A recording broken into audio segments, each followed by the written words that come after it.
ഞാനൊരു മെയിൽ അയച്ചു, ആ. എനിക്ക് ലെസ് ദാൻ 10 മിനിറ്റ്സിൽ റിപ്ലൈ കിട്ടി. ആ, ആ, ആ. പിന്നെ അവിടുന്ന് ഒരു സ്മൂത്ത് എന്തായിരുന്നു reply? കഥ കേൾക്കാന്നുള്ളത്. ഓ, ഓ. എനിക്ക് എന്തോ വൺ ലൈനർ ആയിട്ട് എന്തോ വെച്ചിരുന്നു എന്നാണ് എന്റെ ഓർമ്മ. ആക്ച്വലി വൺ ലൈനർ ഒന്നും പറഞ്ഞില്ല. ഞങ്ങൾ ഇങ്ങനെ ഇതുപോലെ അവിടെ പഠിക്കുന്നു, അവിടെ വർക്ക് ചെയ്യുന്നു, അങ്ങനെയുള്ള രണ്ടുപേരാണ്.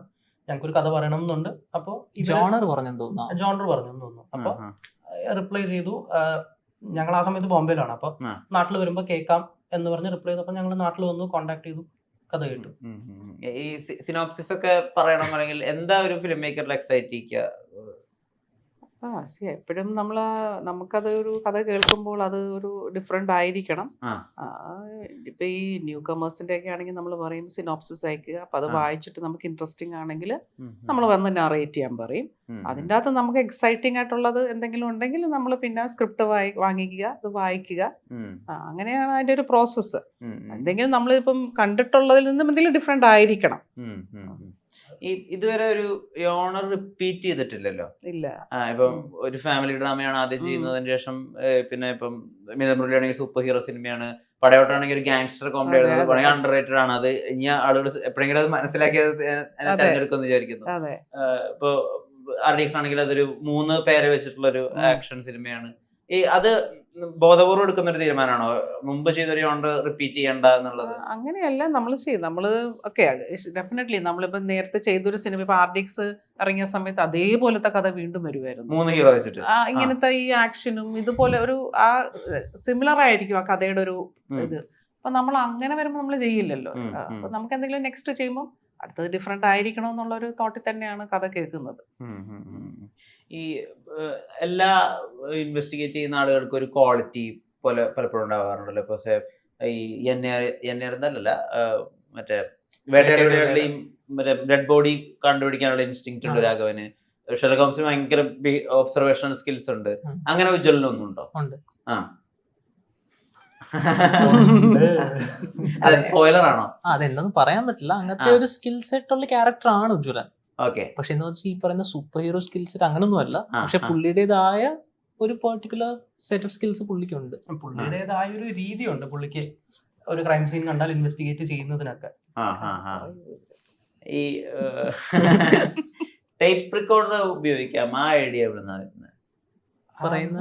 ഫസ്റ്റ് ഡ്രാഫ്റ്റ് മുതലുള്ള ഒരു ഐഡിയ ആണ് അത്. ടേപ്പ് റെക്കോർഡർ അല്ല, ഒരു വാക്മാൻ. അത് ഫസ്റ്റ് ഡ്രാഫ്റ്റ് മുതലുള്ളതാണ്. അപ്പൊ അതങ്ങനെ അതിലേക്ക് അങ്ങനെ ഭയങ്കര തോട്ടൊന്നും ഇട്ടിട്ടില്ല. ഒരു ക്രൈം സീൻ എങ്ങനെ ഡിഫറെന്റ് ആക്കാം. ഒരു ലോക്കൽ ഡിറ്റക്ടീവ് വരുമ്പോ അയാൾ ഇൻവെസ്റ്റിഗേറ്റ് ചെയ്യുന്ന രീതിയാണ്. നമ്മൾ പല ലോക്കൽ ഡിറ്റക്ടീവ്സിനെ കണ്ടിട്ടുണ്ട് ഇപ്പൊ നേരത്തെ പറഞ്ഞ. അപ്പൊ അതിൽ നിന്ന് എങ്ങനെ ഇതിനെ ഡിഫറെന്റ് ആക്കാന്ന് പറയുമ്പോഴാണ് വാക്മാൻ ഇട്ട് പാട്ട് കേട്ട് ഒരു ക്രൈം സീൻ ഡിറ്റക്ട് ചെയ്യുന്ന ഒരു ഡിറ്റക്ടീവ് എന്ന് പറയുന്ന തോട്ട് വന്നത്. മ്യൂസിക്കലി പുള്ളിയുടെ സോണിലേക്ക് പോകും എന്ന് പറയുന്ന രീതിയിൽ. പാട്ടാണ് ഇവിടെ കേൾക്കുന്നത് അല്ലേ? ഞാൻ ആളുകളുടെ മറ്റേ ടെസ്റ്റിമോണിയൽസ് റെക്കോർഡ് ചെയ്തിട്ട് അങ്ങനെ സോറി ഞാൻ രാഘവനൊക്കെ ചെയ്യുന്നുണ്ടല്ലോ. അത് നമ്മുടെ അനൗൺസ്മെന്റ് ടീസറിലാണെങ്കിൽ അങ്ങനെ തന്നെയായിരുന്നു. അതും ചെയ്യുന്നുണ്ടാവും വിചാരിച്ചില്ലല്ലേ? Okay, fine. ഈ ഇപ്പൊ അതിലത്തെ ക്യാരക്ടറിനെ എടുത്ത് നോക്കുമ്പോൾ ഉജ്ജ്വലൻ ഫുള്ളി കോൺഫിഡന്റ് ആയിട്ടുള്ള ഒരാളെ പോലെ അല്ല പലപ്പോഴും കാണിച്ചിട്ടുള്ള ട്രെയിലറിലൊന്നും. കുറച്ച് ഡിഫറെന്റ് ആയിട്ടുള്ള ഒരാളെ പോലെ തോന്നിയിട്ടുണ്ടായിരുന്നത്. അത് അങ്ങനെ ഒരാളാവണം, അതുകൊണ്ട് ധ്യാനം മതി, അങ്ങനെ ഒരു തീരുമാനം ഉണ്ടായിരുന്നോ? ധ്യാൻ ചേട്ടൻ ആക്ച്വലി ടീലർ മെയ്ഡ് ക്യാരക്ടർ ആണെന്ന് ഞങ്ങൾക്ക് തോന്നുന്നു. പിന്നെ സിനിമ കണ്ടു കഴിയുമ്പോൾ ധ്യാൻ ചേട്ടൻ നല്ലപോലെ ചെയ്തിട്ടുണ്ട് എന്ന ആൾക്കാർ പറയുന്നത് തന്നെയാണ് വിശ്വസിക്കുന്നത്. അതുപോലെ ഇതിപ്പോ ധ്യാൻ ചേട്ടൻ അല്ലാതെ വേറൊരാളെ മേ ബി ഈ ക്യാരക്ടറിൽ അത്ര ചിന്തിക്കാൻ പറ്റില്ല എന്ന് തോന്നുന്നു. പുള്ളിയുടേതായ കുറച്ചൊരു ട്രേഡ് മാർക്ക് വർക്ക്സും ക്യാരക്ടറും ഒക്കെ ഉണ്ട് ഉജ്ജ്വലിന്. പിന്നെ ഈ പറയുന്ന ആ ഒരു ഹ്യൂമൻ എന്നുള്ള എല്ലാ വൾണറബിൾ ഇമോഷൻസും ഉള്ള ക്യാരക്ടർ തന്നെയാണ് ഉജ്ജ്വലൻ. അതാണ് ഈ പറഞ്ഞ ഒരു അണ്ടർ കോൺഫിഡൻസ് കണ്ടെന്ന് പറയുന്നു. എന്നാൽ കോൺഫിഡൻസ് കാണിക്കുന്ന ഏരിയ ഉണ്ട്. തെലുങ്കിൽ മാത്രമാണ് ഇങ്ങനെ ഒരു കുറച്ചെങ്കിലും ഒരു സയൻസ് ഫിക്ഷൻ ഓറിയന്റഡ് ആയിട്ടുള്ള ഇങ്ങനെ ഒരു മോൺസ്റ്റർ ജോണറിൽ അല്ലെങ്കിൽ സോംബി ജോണർ എന്ന് പറയുന്ന ഇത്തിരിയെങ്കിലും വിജയിച്ചിട്ടുണ്ടായിരുന്നു. പ്രശാന്തിന്റെ പടം, ഒരു സോംബി പടം ഉണ്ടായിരുന്നു. ആ പടം മാത്രമാണ് കുറച്ച് വിജയിച്ചത്. ബാക്കിയൊക്കെ നല്ല അറ്റംപ്റ്റ് ആയിരുന്നു. പക്ഷെ തിയേറ്ററിൽ അതിന്റെ വിജയം കമ്പാരിറ്റീവ് നോക്കുമ്പോൾ പണം ഉണ്ടാക്കുന്നത് കുറച്ച് കുറവാണ്. അതിനെ ഏതെങ്കിലും രീതിയിലൊരു പേടി ഉണ്ടാക്കുന്നുണ്ടോ നമ്മൾ അങ്ങനത്തെ ഒരു ജോണർ ചെയ്യുമ്പോൾ? ഒന്നും ഈ പറഞ്ഞ പടം കണ്ടിട്ടില്ല. പക്ഷെ ഉറപ്പായിട്ടും ഒരു റിസ്കി ആയിട്ടുള്ള ഒരു ജോണറാണ്. കാരണം ഈ ജോണറിന്റെ ഒരു പ്രത്യേകത ഇത് ഭയങ്കര ഒരു വിഷ്വൽ ജോണറാണ്. അതായത് നമ്മൾ ആ മോൺസ്റ്ററിനെ കാണണം, അതിന്റെ മൂവ്മെന്റ് നമ്മളത് വിശ്വസിക്കണം, പിന്നെ അതിനനുസരിച്ച് അവിടെ നടക്കുന്ന കിയോസും അഡ്വഞ്ചർ ഒക്കെ നമുക്ക് വർക്ക് ആവണം. അപ്പൊ ഞാൻ കൂടുതൽ അതിനെ ഡിഫെൻഡ് ചെയ്യാൻ നോക്കുന്നത് ഇതിന്റെ സ്റ്റോറി ഭയങ്കര ഡീപ്പ് ആയിട്ടുള്ള ഒരു സ്റ്റോറിയാണ്. ഭയങ്കരമായിട്ട് ഒരുപാട് എലിമെന്റ്സ് പ്ലേസ് ചെയ്തിട്ട് as the story goes forward ഈ കഥ അൺലോക്ക് ആയി വന്നോണ്ടിരിക്കണം. ഞാൻ കുറെ കൂടി അതിൽ ആൾക്കാർ ഇരിക്കും എന്നുള്ളൊരു പ്രതീക്ഷയിലാണ് ഇരിക്കുന്നത്. പക്ഷെ അഫ്കോഴ്സ് ടെക്നിക്കലി നമ്മൾ in creating the monster and how it happens in the film നമ്മൾ ഒരുപാട് വർക്ക് ചെയ്യുന്നുണ്ട്. അപ്പം കറക്റ്റ് സിനിമയാവും. നമ്മൾ ഈ ഏലിയൻസ് തൊട്ടിട്ട് ഇപ്പൊ ഇങ്ങോട്ട് കുറെ സിനിമകളിൽ ഈ പറഞ്ഞ വിരൂപികളായിട്ടുള്ള മോൺസ്റ്ററുകളെ കാണുന്നുണ്ടല്ലോ. പുതിയൊരു മോൺസ്റ്ററിനെ ക്രിയേറ്റ് ചെയ്ത് എത്ര വന്നാണ് ടഫ് ഇൻ ദ സെൻസ് നമ്മുടെ ബേസിക്കലി ഇതെല്ലാം നമ്മുടെ കഥയിൽ എന്താണ് ഡിമാൻഡ് ചെയ്യുന്നത് അനുസരിച്ചിരിക്കും. അപ്പൊ നമ്മുടെ കഥയില് it's not very different human form. അപ്പൊ നമ്മൾ ഒരു ഏലിയനെ ക്രിയേറ്റീവ് അല്ല, വേറെ ലിംസും ഇതൊക്കെ ആയിട്ടുള്ളതല്ല. ഒരു മനുഷ്യൻ ട്രാൻസ്ഫോം ആവുമ്പോൾ സംഭവിക്കുന്ന ഒരു പരിപാടിയാണ്. അപ്പൊ അതിന്റേതായ ഒരു ഹ്യൂമൻനെസ് ഉണ്ട്. അപ്പൊ അങ്ങനെ ഒരു വിഷ്വലി ക്രിയേറ്റ് ചെയ്തതിന് നമ്മൾ ഭയങ്കരമായിട്ട് ഓവർ ദ ബോർഡ് പോകുന്നില്ല. ഈ ഉജ്ജ്വലനില് ഇപ്പൊ മിനൽ മുരളിയുടെ ക്യാമിയോ ഉണ്ടോ എന്ന് ചോദിക്കുന്ന ആളുകളുണ്ട്. പിന്നെ ഈ പറഞ്ഞ പോലെ ജാമ്പിയില് ഇവര് ഉജ്ജ്വലൻ കയറി വരുമെന്ന് ചോദിക്കുന്ന ആളുകളുണ്ട്. ഇതൊക്കെ സെപ്പറേറ്റ് ആയിട്ട് പടങ്ങളിൽ സംഭവിക്കുക ചെയ്യുക, അല്ലെങ്കിൽ ഇതെല്ലാം കൂടി വരുന്ന ഒരു സിനിമയെ സംഭവിക്കുക, എങ്ങനെയാ ഫ്യൂച്ചറിൽ അങ്ങനെ സംഭവിക്കാം. കാരണം നമ്മളിപ്പോ ഈ കുറുക്കൻ മൂലയുടെ നെയ്ബറിംഗ് ഗ്രാമമാണ് ഡിറ്റക്റ്റീവ് ഉജ്ജ്വലന്റെ ഗ്രാമം, കാച്ചിക്കാവ്. അതിന്റെ നെക്സ്റ്റ് വരുന്നതാണ് ജാമ്പി സംഭവിക്കുന്ന നീലിമല എന്ന് പറയുന്നത്. അപ്പൊ അങ്ങനെ ഒരു കണക്റ്റഡ് ആണ്. ഇപ്പൊ ഈ ഉജ്ജ്വലനില് ജാമ്പിയുടെ ക്യാരക്ടേഴ്സ് വന്ന് പോകുന്നുണ്ട്. അപ്പം കാരണം ഇവര് പിന്നെ അടുത്ത ജാമ്പിയിലുണ്ടാവും. അങ്ങനെ ഒരു കണക്ഷൻ ഉണ്ട്. അപ്പം എപ്പോഴായാലും ഏതെങ്കിലും ഒക്കെ പ്രോജക്ട്സിൽ ഇവരെല്ലാം കൂടെ ഒരുമിച്ച് വരാനുള്ള സാധ്യത കാണും.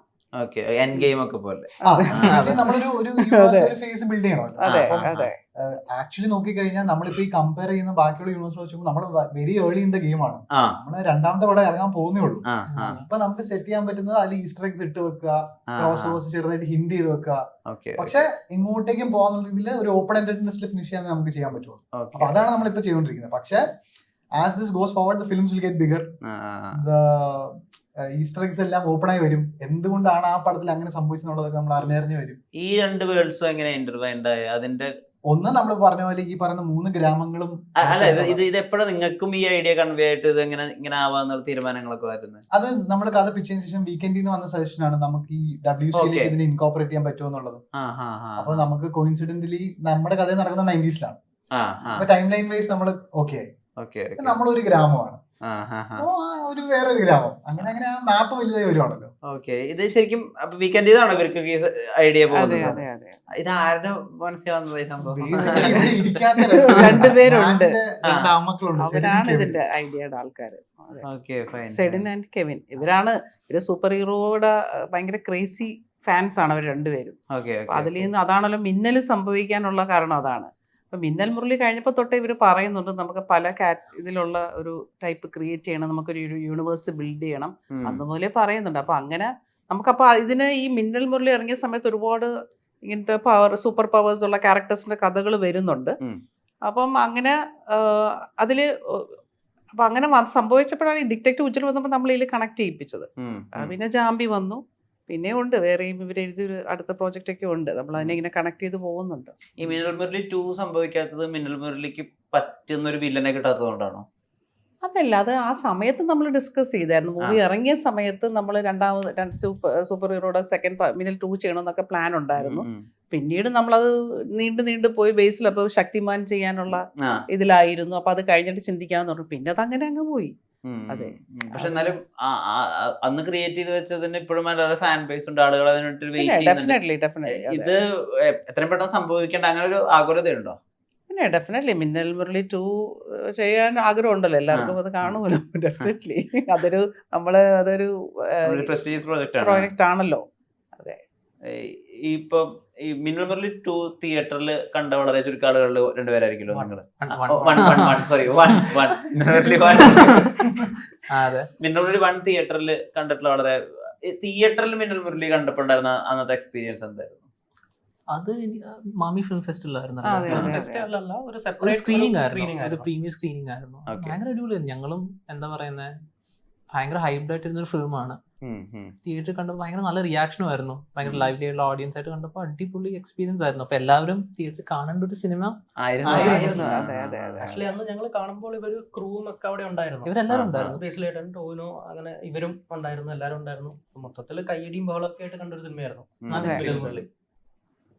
എപ്പോഴെങ്കിലും അത് വലിയൊരു മിസ്സായി പോയി അങ്ങനെ തോന്നിയിട്ടുണ്ടോ? അല്ലേ, അത് ബിഗ് സ്ക്രീനിന്റെ സിനിമ ആയിരുന്നല്ലോ. അതെ, അതെ, നമ്മൾ ആ അതെ. ഒരു സിറ്റുവേഷനിൽ നമ്മൾ അതെ, കോവിഡിനെ കോവിഡിന്റെ വെച്ചിട്ടാണല്ലോ. പക്ഷെ ഒരു രീതിയിൽ നമ്മൾ നോക്കുമ്പോൾ അതൊരു ഗ്ലോബൽ അറ്റൻഷൻ കിട്ടി ആ Yes, സിനിമ yes. നെറ്റ്ഫ്ലിക്സിൽ വന്നപ്പോൾ. അതെ, അതെ. അപ്പൊ അങ്ങനെ യുവരാജ് വരെ ആ, പ്രൊമോഷൻ വന്നു. അതെ, എല്ലാരും പിന്നെ അവര് ചെയ്ത പ്രൊമോഷൻസ് കണ്ടല്ലോ അതെ, നെറ്റ്ഫ്ലിക്സ്. ഒരു മലയാള സിനിമയ്ക്ക് ഇതുവരെ കിട്ടാത്ത പ്രൊമോഷൻസ് Yes, ഒക്കെ അവർ അതെ, അതെ. ചെയ്തത്. അപ്പൊ അങ്ങനെ നോക്കുമ്പോൾ നമുക്ക് ഒരുപാട് സന്തോഷമുണ്ട്. അങ്ങനെ ഒരു പ്ലാറ്റ്ഫോമിൽ ആ സിനിമ വന്നു, ഒരുപാട് പേര് അറിഞ്ഞു. അത് മീൻസ് ലൈവ് എല്ലായിടും ഒരേപോലെ ആയിരുന്നല്ലോ സ്ട്രീമിങ്. അപ്പൊ വേൾഡ് വൈഡ് ഒരേ ടൈമിൽ ഒത്തിരി പേര് കണ്ടു.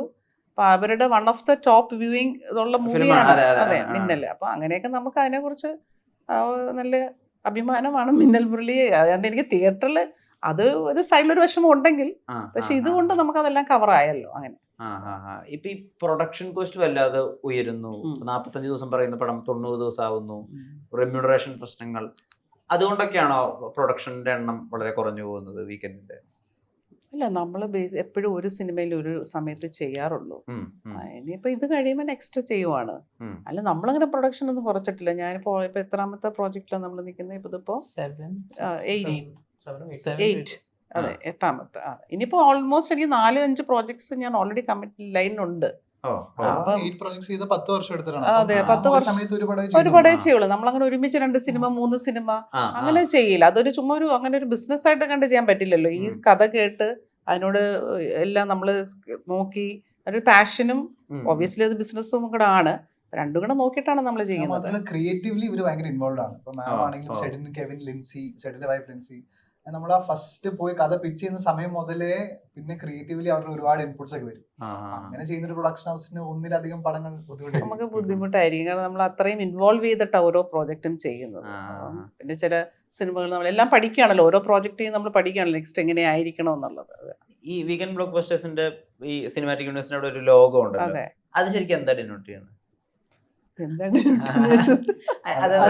അതിനകത്തൊരു W ഉണ്ട്. അതെ, അത് മനസ്സിലായി. അതല്ലാതെ ഈ ചില സൈഡിൽ ഒരു നോക്കുമ്പോൾ മാസ്ക് പോലെയാണല്ലോ നമുക്ക് തോന്നുന്നത്. mask അതെ. പോലെ. ഉള്ള പടങ്ങളുണ്ട്. അതെ. പിന്നെ ഒരു മിന്നൽ കാണുന്നുണ്ടെങ്കിൽ അതുള്ള പടങ്ങളുണ്ട്. അതെ. മിന്നലും മാസ്ക് മനസ്സിലായി. പിന്നെ ഈ ലോഗോ ഇനി ഇവോൾവ് ആയി വരും കേട്ടോ. അതെ. ലാബിയൊന്നും എത്തിയിട്ടില്ല. ഓരോ പടങ്ങളുടെയും ചെറിയ ചെറിയ എലമെന്റ്സ് വരും അതിനകത്ത്. Okay, fine. എന്തായാലും ആദ്യത്തെ ഒരു ശ്രമമാണിത്.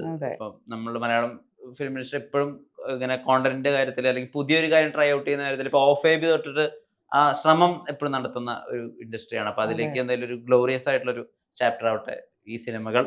ജാംബി ആൻഡ് ഡിറ്റക്റ്റീവ് വിജിലൻ സിനിമകൾക്ക് വേണ്ടി വെയിറ്റ് ചെയ്യുന്നു. നേരത്തെ ഒരുപാട് നന്ദി. നമസ്കാരം. Thank you.